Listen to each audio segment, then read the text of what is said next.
Timers were off. It's a buzzy crowd. Busy, buzzy crowd. Good morning. Good morning and welcome to the Unitarian Universalist Congregation of Greater Naples. My name's Tony Fisher. Just so good to be here and to see you. I've been away for a couple of weeks, and so my gratitude this week goes to our speakers and worship associates. It was wonderful to have Andy Solis with us a couple of weeks ago. And also last week, Janet Hoffman led our service.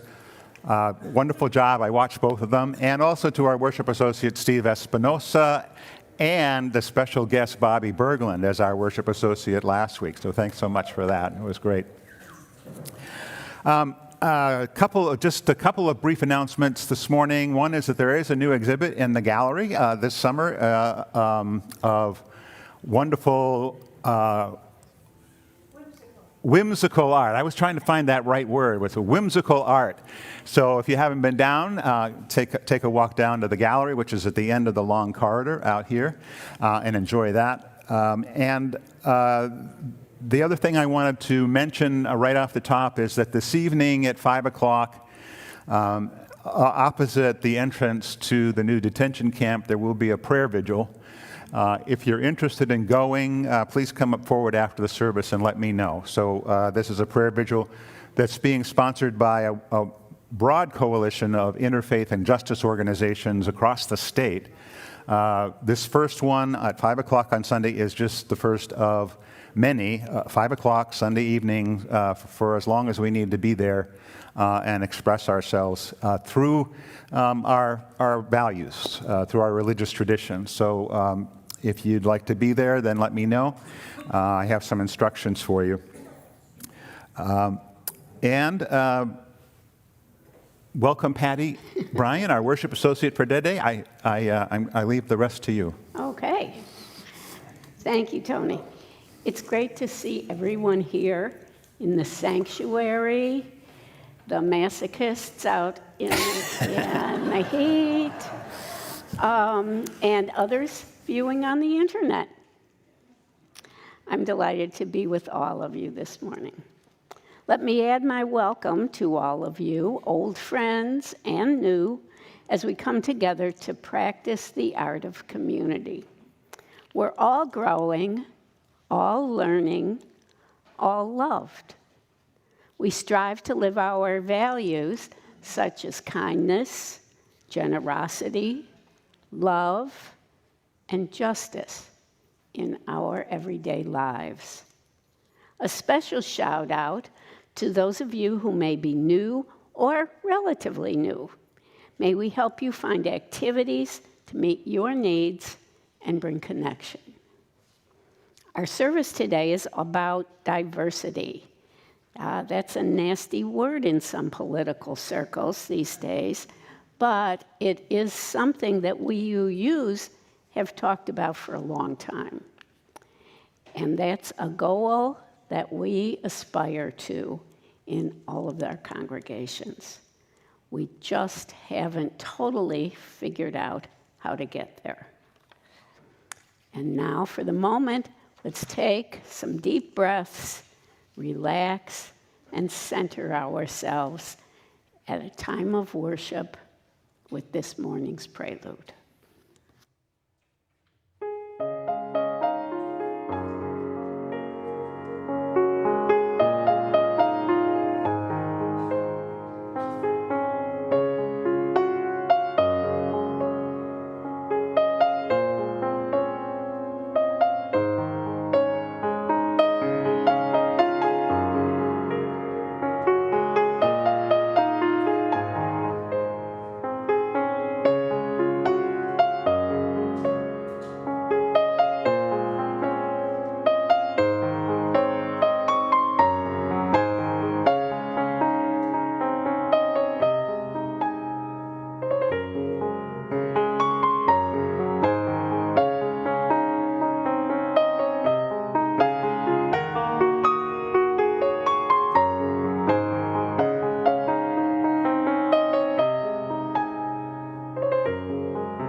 with humility and courage born of our history.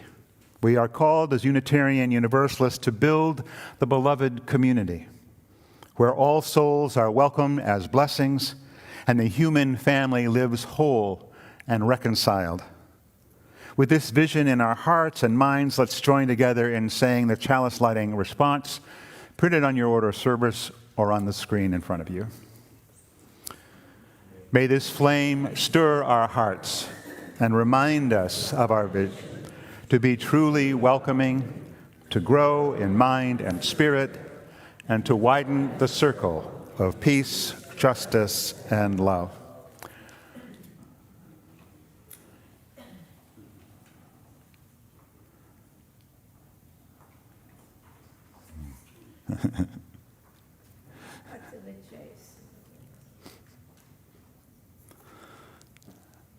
Great.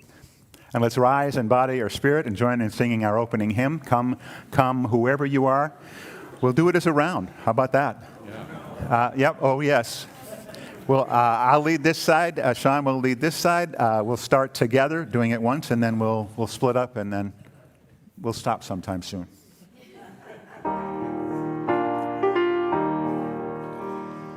Come, come, whoever you are, wanderer, worshiper, lover of leaving. Ours is no caravan of despair. Come, yet again come. Come, come, whoever you are, wanderer, worshiper, lover of leaving. Ours is no caravan of despair. Come, yet again come. Come, come, whoever you are, wanderer, worshiper, lover of leaving. Ours is no caravan of despair. Come, yet again come. Come, yet again come. Perfect. Thank you so much. Sounds good.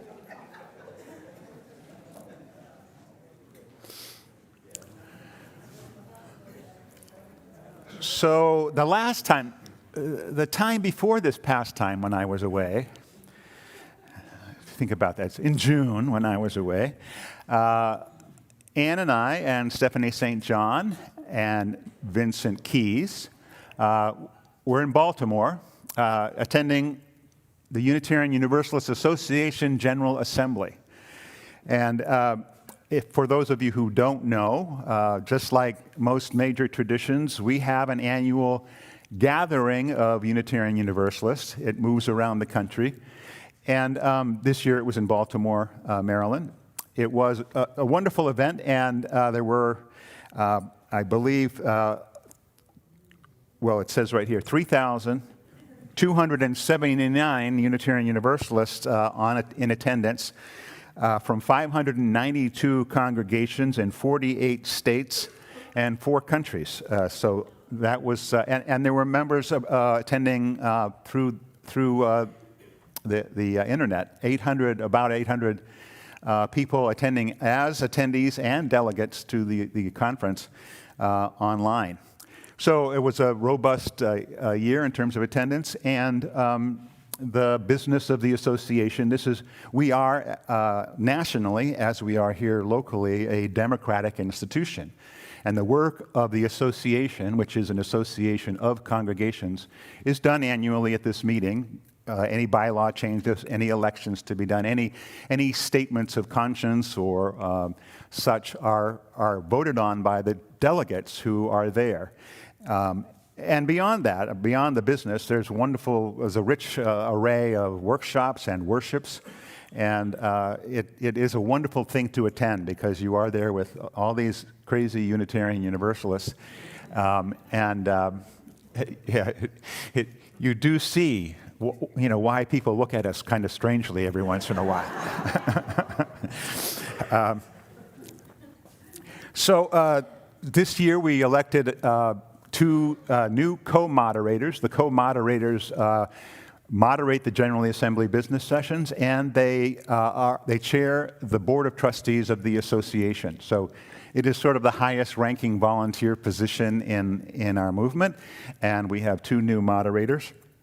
And we also passed a number of actions of immediate witness. Now, actions of immediate witness are sort of statements generated in advance of the assembly, but pretty soon before, because they address actions, events, and developments in the world that are going on. We adopted 3 actions of immediate witness this year by almost unanimous votes each time. First one was faithful defiance of authoritarianism, a call to action reaffirming our covenants for democracy and freedom. I think you can understand why that was one of them. We were really concerned about what's going on in our nation in terms of the authoritarian government that seems to be emerging. Funding global LGBTQIA freedom amid crisis, a call for immediate action and solidarity. This, again, is a response to what's going on in our nation and the attacks on the trans community especially. And the last one was, we declare and reaffirm that all people have inherent worth and inalienable rights. This is a response to the immigration crisis that we're facing in this nation and how we are treating those who have come here for work and for safety. So very relevant issues. All of them have long statements that call our congregations, each one of us, as individuals as well, to act along the lines of these issues and to act according to our values. So a wonderful sort of array of witnesses to what's going on in the world, an immediate response. We also voted to adopt what's called a study action issue. This is something that we are choosing to have conversations about in our congregations across the country all together, and perhaps among congregations, and developing over time an awareness of the issues that this is about, and to develop our response to the problems that we see. The study action issue that was voted on this year for study is abolition, transformation, and faith formation. The idea behind this is to have us really look at our justice system and the prison industrial complex, and to take a hard look at how we deal with justice in this country, to consider shifting, to consider minimizing what's going on in our prison system. So it's really the action is asking us to have these conversations, to develop ideas, to study what's going on, and to learn, to grow, to listen, and to develop as an association across all 50 states a response. So this is a 2 or 3 year process. So I'm hoping we will engage in this conversation internally here and with other congregations locally. In addition to those things, the programming at GA, as I said, is pretty rich with workshops and worships. The overriding sort of theme to the conference was Meet the Moment, as you can see by our actions of immediate witness. But the Meet the Moment is a framework that's been developed by the UUA for us to be able to address multiple issues that we're facing these days. So helping us analyze, discern, and take values-based action in response to today's cultural changes and political realities. So there were a whole range of subcategories to this Meet the Moment. You could go and be part of a cohort about shaping our future, about worship, about congregational life issues, queer and trans communities in crisis, healing historic harms, new models of faith development. I think just as an aside, and hopefully we'll hear from Stephanie at some point, that her attendance there was valuable. She heard a lot of good things, affirming what we're doing here at UUCGN. But also I think it was a rich experience for Stephanie to be able to rub elbows with other religious education leaders across the country and So I'm very grateful she was able to go, and thanks to you because she utilized the Board of Trustees contingency fund to fund that trip. I chose to attend the track on diversity, and I had the pleasure of having Vincent join me on that first day. Vincent was in Baltimore anyway, but he came to our General Assembly to see what it was all about. And also, I had sort of encouraged him to come to this particular day. We watched together a service on Juneteenth, which was wonderful, and also sat in this track, meeting the moment when it comes to anti-racism, anti-oppression, and multiculturalism. So I think that Vincent was pleased because he signed the book soon after that. So I think that's really great. But it's diversity that I want to talk to you about today, and we'll do that after we do a few other pieces of business this morning. So let's remain seated, and let's sing together our centering hymn, Spirit of Life. It's number 123 in the gray hymnal. The words will be on the screen.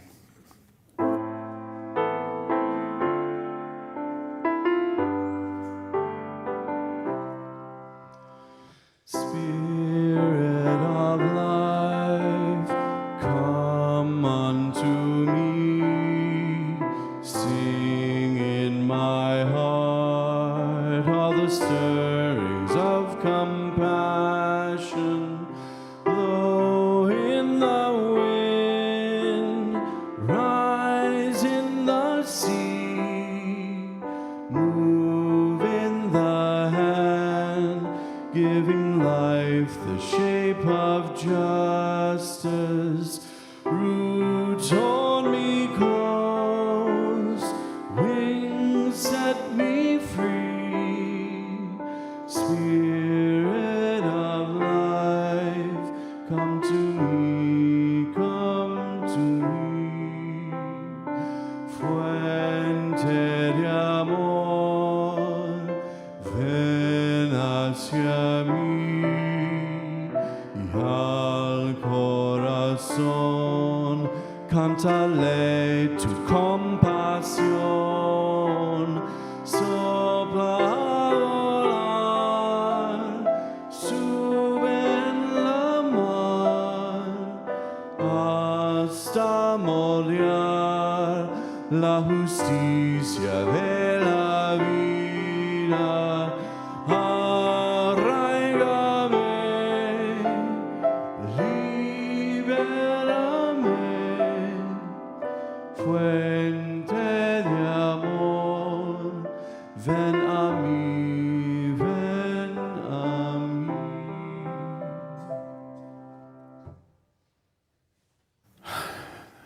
It's so good, again, to be with you and to share these times together. This, in particular, is a moment when we have an opportunity to share with one another those things that we're holding in our hearts, those personal joys or sorrows we're feeling and feel the need to share. Regardless of whether you share or not, I hope you know that this community is here for you and with you and whatever you're facing. But if you have a joy or sorrow you'd like to share this morning, in a second, I'll ask you to raise your hand and express yourself by sharing your name and your joy or sorrow. I do want to remind you that this coming Saturday at 9:30 in the morning, we'll be celebrating the life of James Beebe, the husband of Maria and father of Ligaya Beebe, both very active members here now at UU.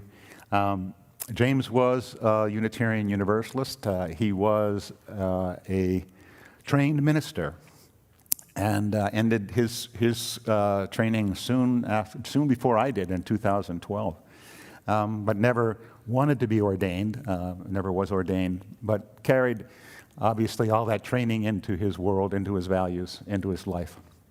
So we'll celebrate his life on Saturday morning. Any other joys or sorrows, please raise your hand and I'll bring you the microphone.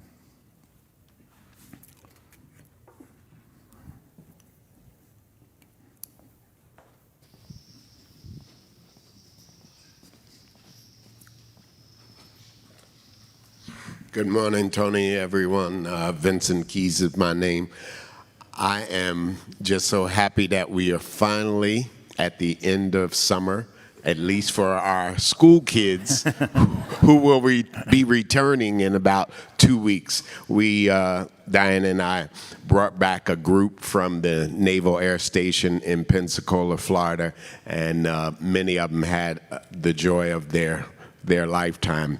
So they became naval aviators for about 6 days, and it was a great trip. So thank you. Wonderful. Good morning, everyone. My name is Diane Keys, wife of Vincent Keys.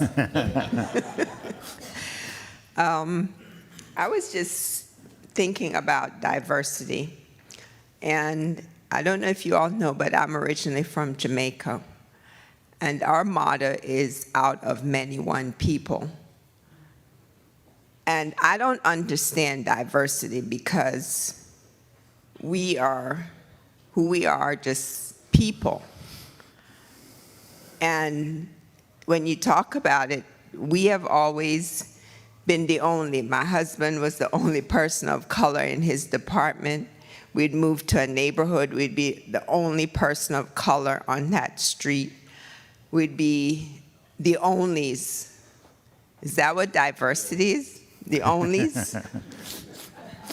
Oh, one sorrow. My grandson who lives on the reservation, they had the fire and his aunt lost her house. Wow. I want to end with the joy that he was in the class here at the Emerson Academy, and it was a wonderful, I don't know what we would do without Bill and Maria. I want to thank them so much. Maria would get up early in the morning to make breakfast, lunch, and dinner, and she made a menu. I was like, oh my gosh. That's something that you would do, isn't it? Just to follow up on two things there. One is that, yes, congratulations to Bill and Maria and the folks who volunteered and contributed to the Emerson Academy, which ended a couple of weeks ago, and a program for youth heading off to school whose families have never experienced that before. And it gives them encouragement, it gives them training, essay writing skills, interview skills, so forth. So if you didn't know, that happens here. It's the wonderful brainchild of Bill McCormick and Maria, and they do such a great job. So wonderful and joyful about that. And secondly, the Miccosukee tribe experienced fires that destroyed 2 houses, at least in one common area.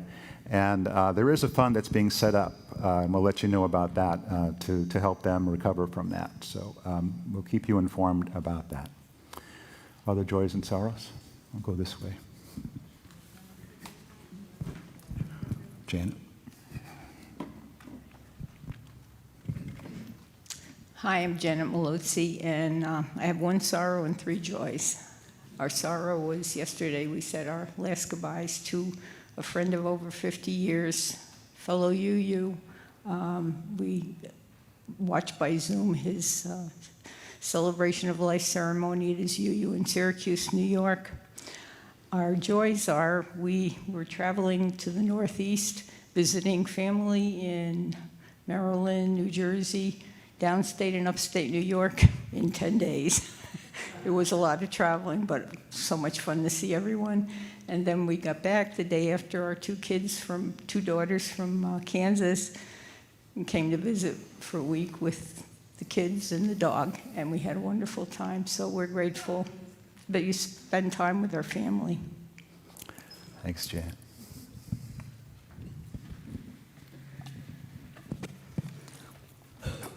Maria Beebe.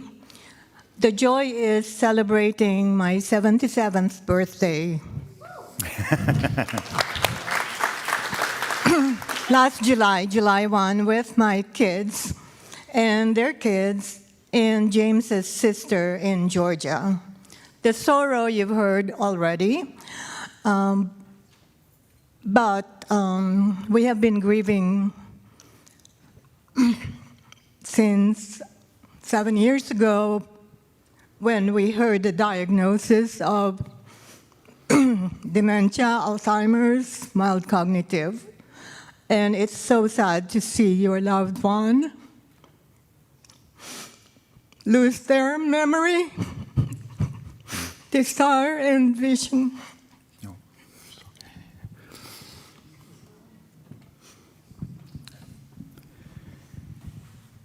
I know that if you can't be here next Saturday in spirit, in body, you'll be here in spirit for Maria and Magaya and Steve and the boys, also visible here. So thanks, Maria. Anyone else?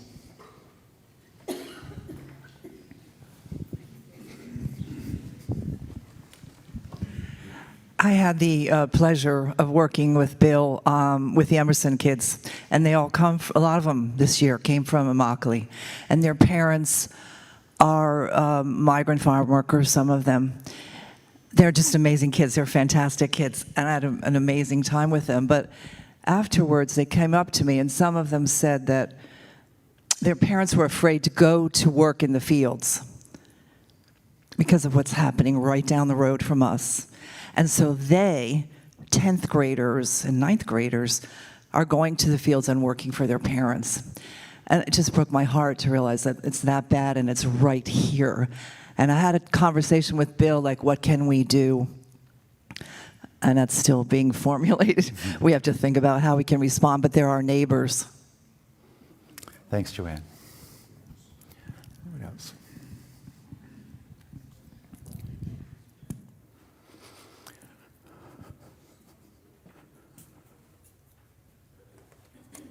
For all those who have shared, thank you for your willingness to be with us and to share with us, and for all those who still have their joys and sorrows in their heart. Again, please know that we are here and with you. Please join me in the spirit of meditation.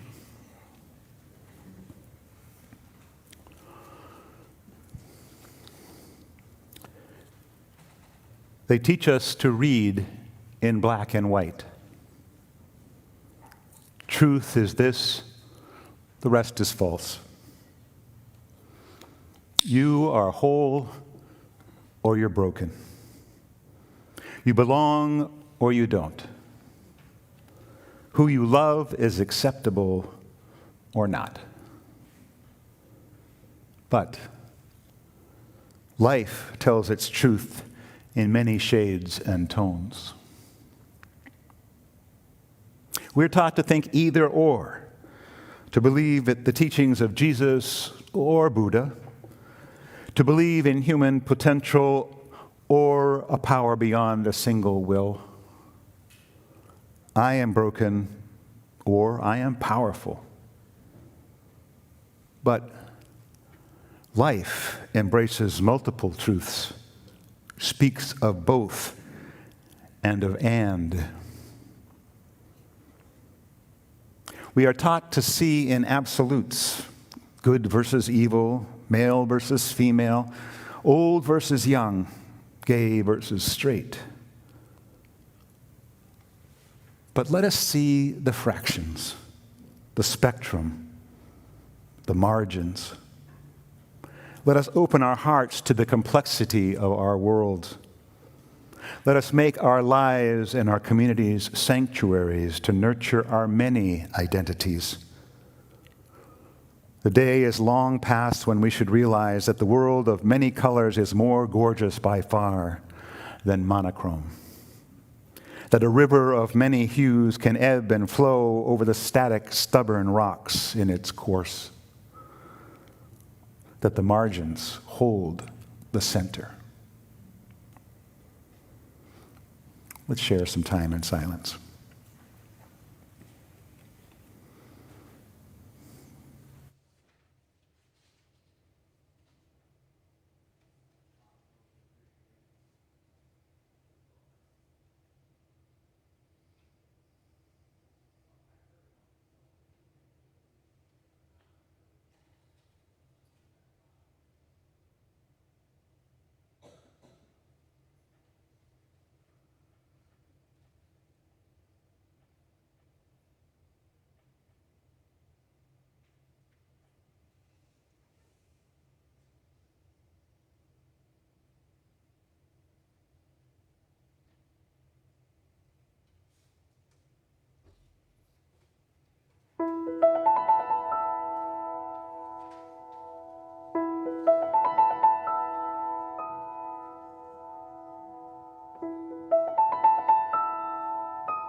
I grew up in Forest Park, a suburb of Chicago. When I was growing up, it was a very white town. The suburb just to the west of us, Maywood, had a substantial black population. And my high school was in Maywood. There were honors classes for English, math, and science. And I was in those classes all 4 years. I got a truly, truly superb education. There was only one black student in my classes. And I knew of one black student in the honors track 2 years behind me. By the way, that black student later formed with her husband BET, the Black Entertainment Network. She was the first black woman billionaire. So Sheila made it, no question about it. Even as a kid, I just felt that wasn't fair. I first came to UUCGN because I was told that it was a liberal church. Being a liberal in a sea of conservatives, that sounded really good to me. I loved UUCGN from the very moment I arrived because of the warm welcome that I got. However, I was disappointed to see so very few, or maybe even no African Americans then. For some reason, to me, liberal meant, among other things, having mixed races, a mixed race congregation. And my first impression was that UUCGN did not meet that part of my definition. But my visit was absolutely terrific. I got a very, very warm welcome, met a lot of people, found the sermon and the service interesting and stimulating. And I was absolutely sold on this place.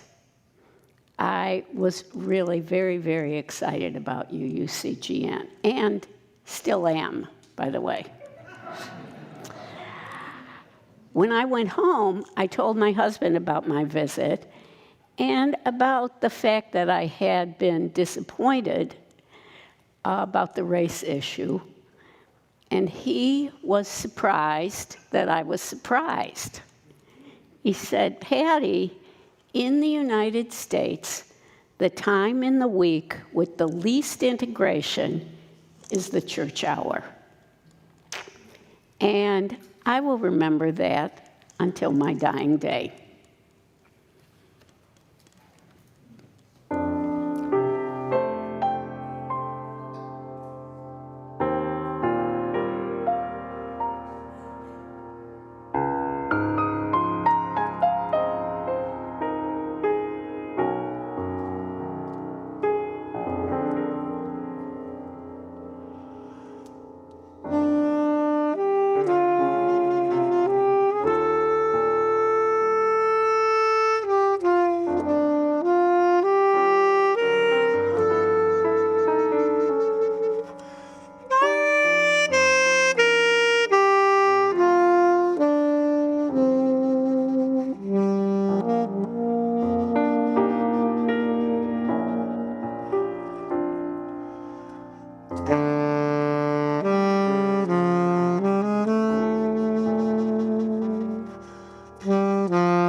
Thank you. I did forget one thing in terms of General Assembly. We received afterwards a certificate from the Unitarian Universalist Association recognizing the UU Congregation of Greater Naples as a 2025 leadership congregation. This is an indication of the fact that we as a congregation have met our financial responsibility to the association in supporting its mission for over 25 years. And that's not a usual thing necessarily across the board within Unitarian Universalism. So I'm grateful to you, the givers. I'm grateful to the Board of Trustees and the Finance Committee for keeping that commitment going. It is very well appreciated by the association, and it allows them to do the work that they do, not only for us, but for our justice work as well. So thank you for this.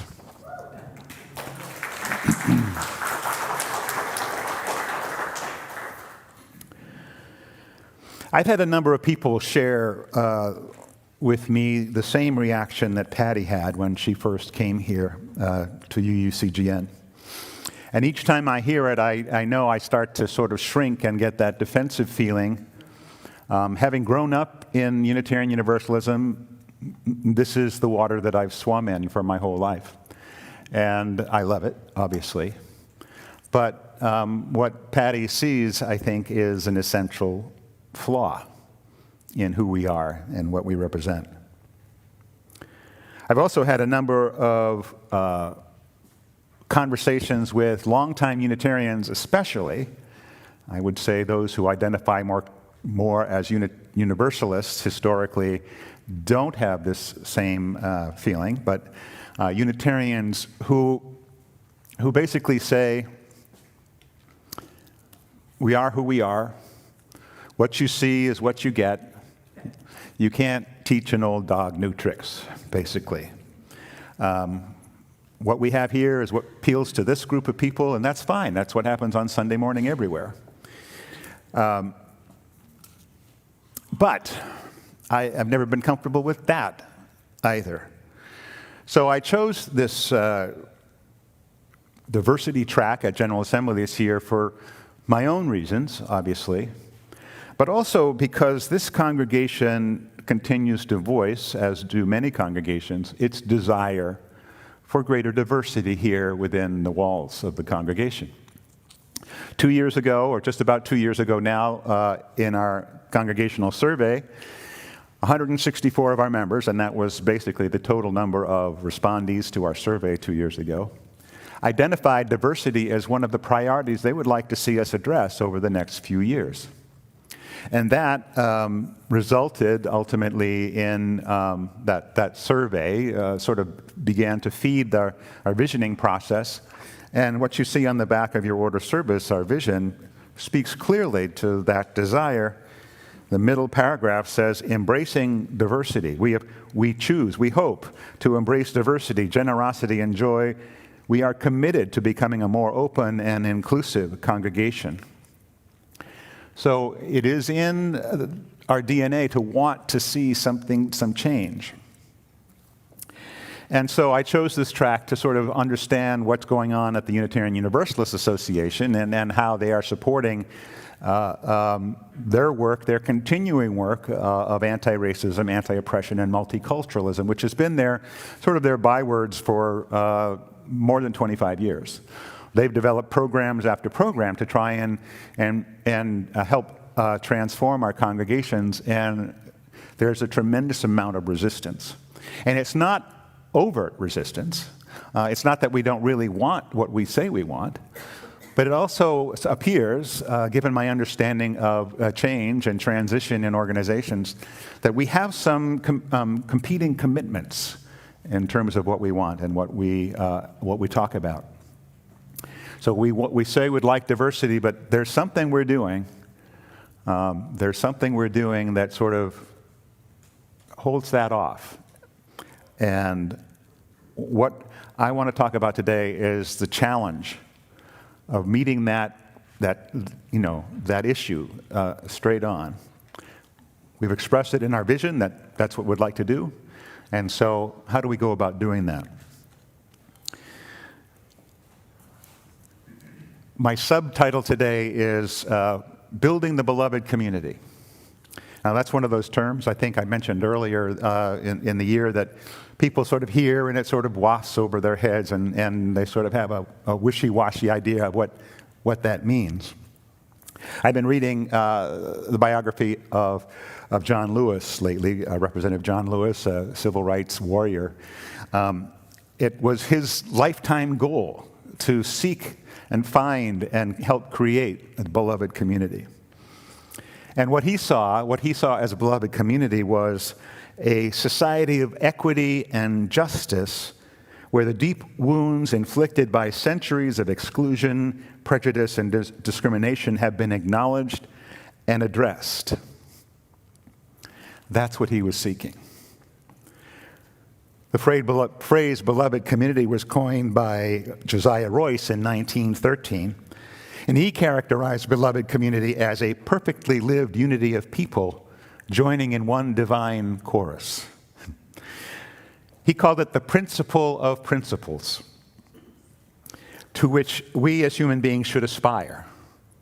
And in fact, our 7 principles, our prior 7 principles that we held for so long, and our new 7 values centered on love and including transformation, are really expressions of this overarching principle of trying to achieve a community of people who acknowledge each other's individual worth and dignity, and do so day after day and week after week and year after year. But this is hard work. Throughout our recent history, especially those black leaders who have stuck it out in our traditions, have talked about how hard this work is. Rosemary Bray McNatt, who is now the president of our seminary in San Francisco named Starr King, has written that we can quote Thoreau and Emerson to one another all we want. We can read from Rilke and Alice Walker and Howard Thurman and think good and noble things about ourselves. But if we can't live our values fully within our own walls, how can we hope to bring justice to the world? Nothing that Unitarian Universalists need to do is more important than making justice real here where we are. Hard as diversity is, she says, it is our most important task. Those conversations I've had with longtime members who just don't see how we get there, I think take a passive route. They say, here we are. Why aren't other people here?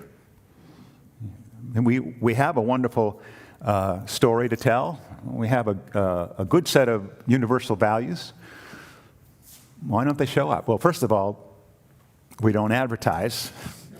So if you asked 100 people out on, Fifth Avenue this afternoon about Unitarian Universalism, how many people would say they've heard about it?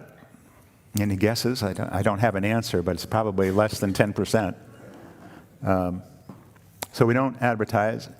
And neither are we intentional about this. One of the things that I learned at General Assembly is some of this requires intentionality. It needs invitation. We need to understand how to respond to people of other traditions, first of all, but also respond to people who are out there that don't have an affiliation. We're not trying to sort of wean people away from the black congregations in Collier County. That's not going to happen. That's not what it's about. But there's a tremendous number of people of all sorts of colors and traditions and so forth who are not affiliated anywhere, who would find this the perfect place to follow their own spirituality with a group of people who are curious and excited about exploring that as well, and to hear and to listen to our stories. But we need to be invitational about that, and carefully invitational. One of the things we don't understand as a congregation is what we do to put people off. those little microaggressions that maybe you've heard about and maybe you haven't, that we do as white people, that basically says in some body language, you turn your shoulder a little bit away from somebody who's walking near you. You clutch your handbag. I mean, that's an extreme case, but not so extreme that I haven't heard it happen here when a person of color walks by.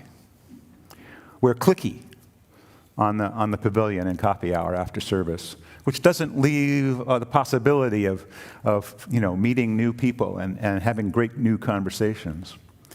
You have to be intentional, and I think we need to have some sort of common training as to how we should be together, not only us, but as we welcome new folks into our folds.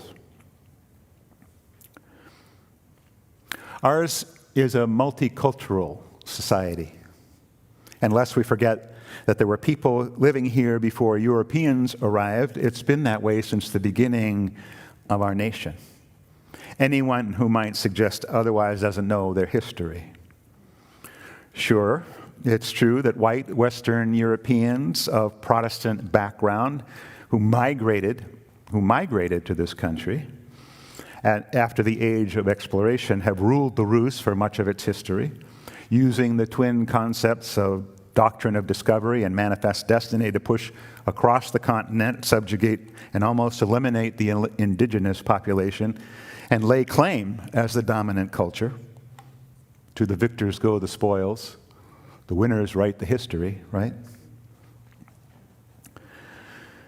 But the first Africans in North America arrived at Jamestown in 1619, and the first Jewish resident arrived soon after that in 1621. Catholics settled in the mid-Atlantic region and were 10% of the population of Maryland by 1634. A few weeks ago, I talked about Prince Estabrook, the black slave who stood with the Minutemen on Lexington Green and was wounded in the initial battle of our Revolution. By the time of that event, 20% of the population of the 13 colonies was black.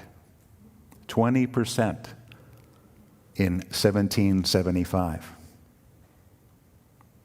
The question has never been whether we're a multicultural society or not, but whether and how much and how quickly the dominant class expects other people to assimilate to their norms or keep out of the way as much as possible. For much of our history, the vast majority of Unitarians and Universalists have come from that dominant culture, and in their own ways have struggled to make significant enough change within our tradition to meet the realities of a multicultural world. That's been shifting, I think, over the last few decades. We're working on it. But given the challenges to diversity, equity, and inclusivity that have arisen in our society, we have to work a lot harder.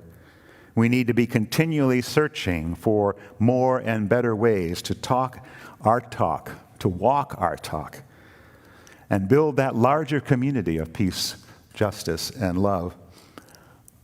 I will say that the materials that I saw at General Assembly, the new program and platform that the UUA has set up called Mosaic, offers a broad base of tools for congregations to explore and to use to do this work.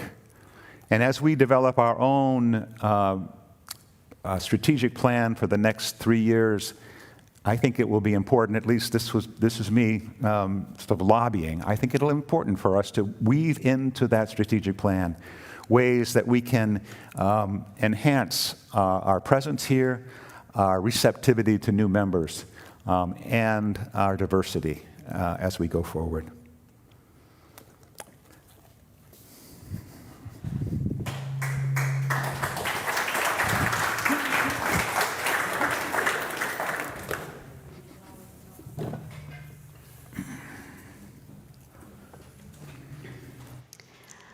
The offering that we take each Sunday is an opportunity to recommit to this place and to the people here.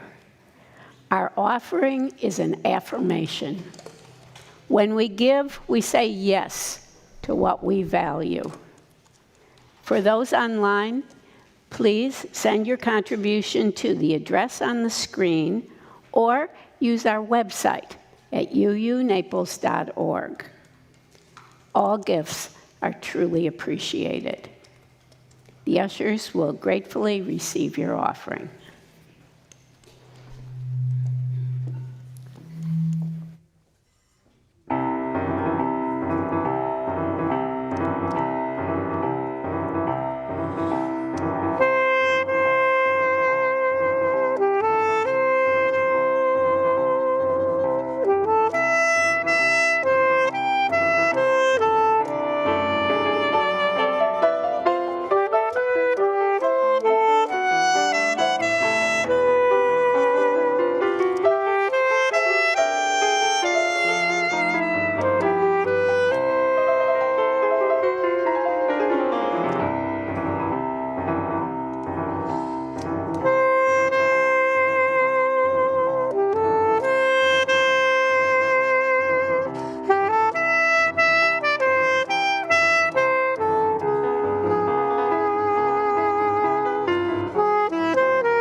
Thank you.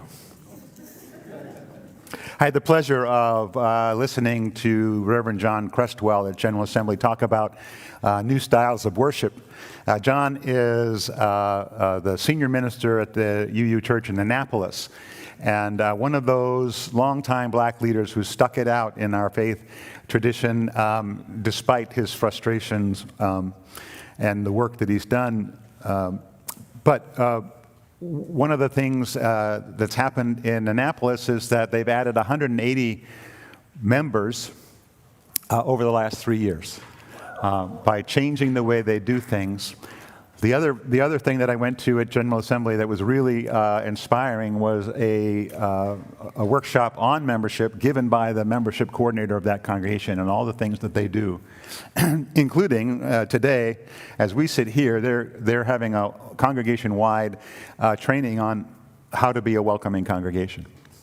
So, John, getting back to John Cresswell, has a wonderful way to express himself, and he's written some good things that I really appreciate. One of the things is very apropos today. He writes, "Over the years, our movement has some of the best slogans. Come, nurture your spirit, help heal the world. Many paths, one destination, come home. The uncommon denomination, siding with love. We've got universal principles. We have a quality message, a good product, a message so powerful," he writes, "that we were once called the most dangerous faith in America by a leader of a large Christian denomination, who called us dangerous because our theology is so wide in terms of its reach. The religious leader knew that if we ever really lived authentically into the essence of our values, we would be a much larger, more influential, and much more effective movement. But we won't get there," he writes, "if we don't recognize and find fault in the fact that a majority of our faith has been and continues to be of one racial demographic. This goes against what our world is and what our faith expresses. We will not manifest our greatness as a religion until we recognize that transformation requires small t and big T changes. Small t transformation lead to big T manifestations, meaning that the small things in church really do matter." So be it. Let's join together in singing our closing hymn, which is number 1018 in the Teal hymnal. Come and go with me. Sean will lead us. Sean and Abby will lead us. Please rise.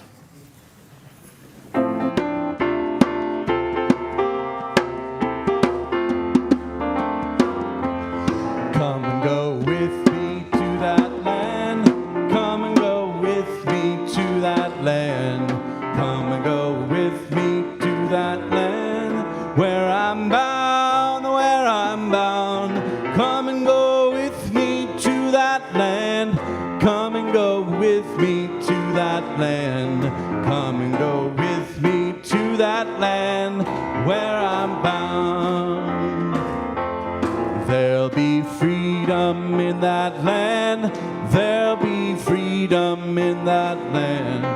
There'll be freedom in that land where I'm bound, where I'm bound. There'll be freedom in that land. There'll be freedom in that land. There'll be freedom in that land where I'm bound. There'll be justice in that land. There'll be justice in that land. There'll be justice in that land where I'm bound, where I'm bound. There'll be justice in that land. There'll be justice in that land. There'll be justice in that land where I'm bound. There'll be singing in that land. There'll be singing in that land. There'll be singing in that land where I'm bound, where I'm bound. There'll be singing in that land. There'll be singing in that land. There'll be singing in that land where I'm bound.